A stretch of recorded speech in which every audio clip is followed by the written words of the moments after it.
راج کروں گا خالصہ باقی رہے نہ کو۔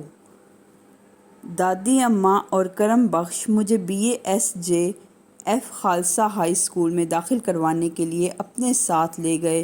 اسکول کا پورا نام بابا اجیت سنگھ ججھار ہری خالصہ ہائی اسکول تھا اور گرو کے 2 صاحبزادوں کے نام پر قائم کیا گیا تھا، جنہیں سکھوں کی فرضی روایات کے مطابق مسلمان حاکموں نے ایک ملحقہ گردوارے کی دیواروں میں زندہ گڑوا دیا تھا۔ ہیڈ ماسٹر سوراج سنگھ نے رجسٹر میں میرا نام درج کرنے کے بعد دادی اماں سے پوچھا، تائی بچے کی عمر 10 سال لکھ دوں؟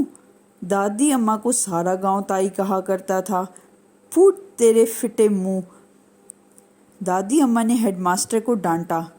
تو اندھا ہو گیا ہے؟ تجھے دکھائی نہیں دیتا؟ میرا پوتا 15 برس سے 1 دن کم نہیں۔ دادی اماں کے نزدیک بچوں کی عمر زیادہ جتانا باعث افتخار تھا۔ اس سے تعلیم بھی جلد ختم ہو جاتی تھی اور نوکری بھی جلد ملنے کا امکان بڑھ جاتا تھا۔ اس مسئلہ پر ہیڈ ماسٹر سوراج سنگھ اور دادی اماں کے درمیان بحثا بحثی ہونے لگی، تو کرم بخش نے نجومی کی طرح زمین پر آڑھی ترچھی لکیریں کھینچ کر زائچہ بنایا اور ثالث بن کر اپنا فیصلہ صادر کر دیا۔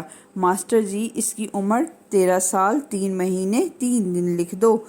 ہیڈ ماسٹر نے جز بز میں ہو کر اٹکل پچو سے رجسٹر میں میری عمر کا اندراج کر دیا اور قبلہ والد صاحب کی وہ ڈائریاں تھری کی تھری رہ گئیں جن میں انہوں نے ہر بچے کی پیدائش کی سات، دن، مہینہ اور سال عیسوی ہجری و بکرمی حساب سے الگ الگ نوٹ کی ہوئی تھی۔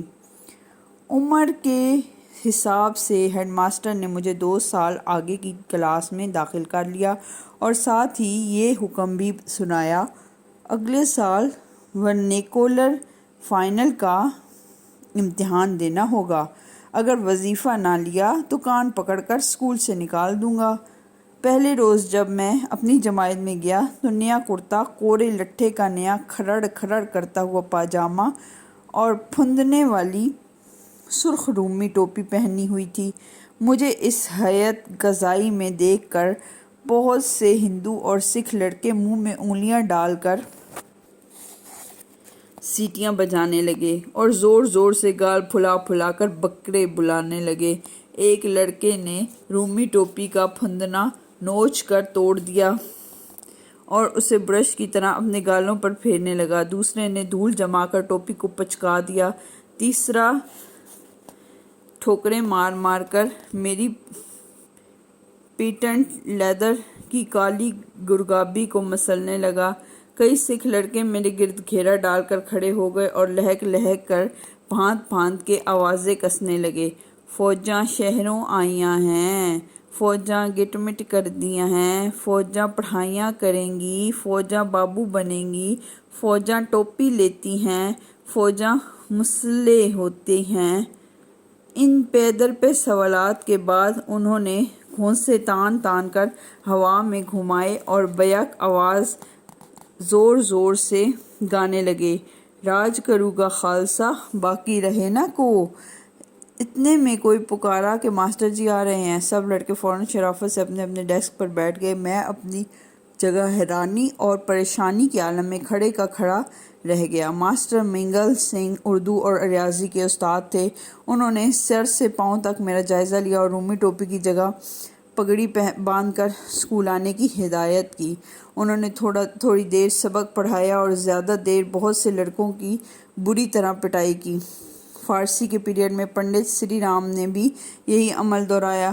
پنڈت جگن ناتھ انگریزی پڑھاتے تھے اور مارنے پیٹنے کی جگہ فقط کان مروڑنے پر اکتفا کرتے تھے۔ البتہ تاریخ اور جغرافیہ کا سبق سکون سے ہو جاتا تھا، کیونکہ ماسٹر تارا سنگھ نہ کبھی ہنستے تھے، نہ مسکراتے تھے، نہ مارتے تھے۔ اسکول کا اصلی ہوا ماسٹر منگل سنگھ ہی تھا۔ اردو پڑھانے میں انہیں خاص ملکہ حاصل تھا اور اردو کا سبق وہ ٹھیٹھ پنجابی زبان میں دیا کرتے تھے اور اشعار کی تشریح کرنے میں ان کا اپنا ہی نرالا انداز تھا۔ ایک بار غالب کا یہ شعر آیا: سادگی و پرکاری، بے خودی و ہوشیاری، حسن کو تغافل میں جرت آزما پایا۔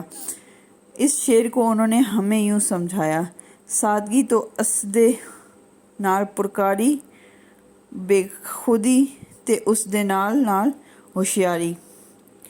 حسن نو تغافل دے وچ کیا پایا؟ شاعر کہندا ہے اس نے حسن نو تغافل دے وچ جرت آزما پایا۔ لو اینی جی گل سی، غالب شعر بناندا بناندا مر گیا، میں شعر سمجھاندا سمجھاندے مر جانا ہے، تہاڈے کوڑ مغزاں دے پلے ککھ نہیں پینا، اگے چلو۔ سادگی اور اس کے ساتھ پرکاری، بے خودی اور اس کے ساتھ ساتھ ہوشیاری۔ حسن کو تغافل میں کیا پایا؟ شاعر نے حسن کو تغافل میں جرت آزما پایا۔ لو اتنی سی بات تھی، غالب شعر بناتا بناتا مر گیا، میں شعر سمجھاتے سمجھاتے مر جاؤں گا، لیکن تم کوڑ مغزوں کے پلے کچھ نہیں پڑنے کا، آگے چلو۔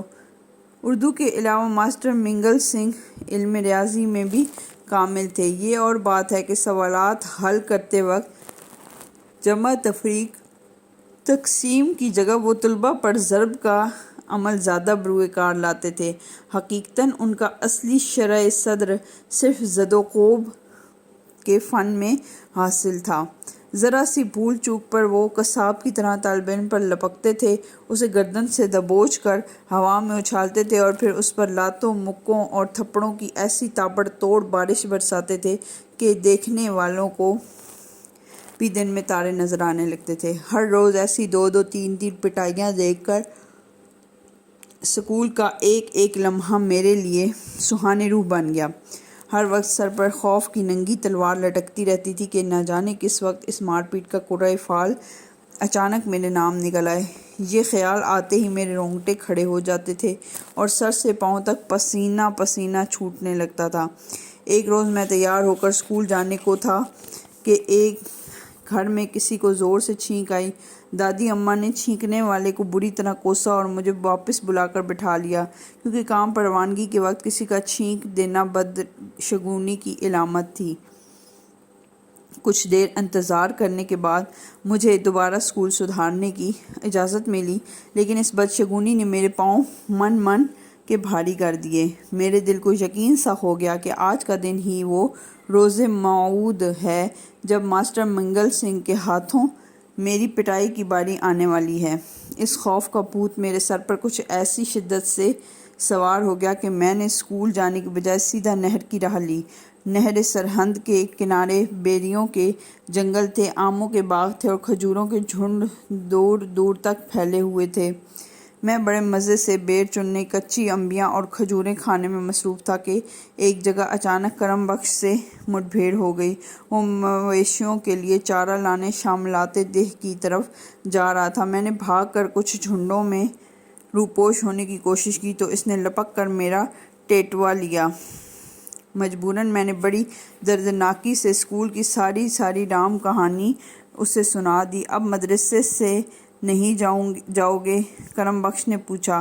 بالکل نہیں جاؤں گا، میں نے شد و مد سے جواب دیا۔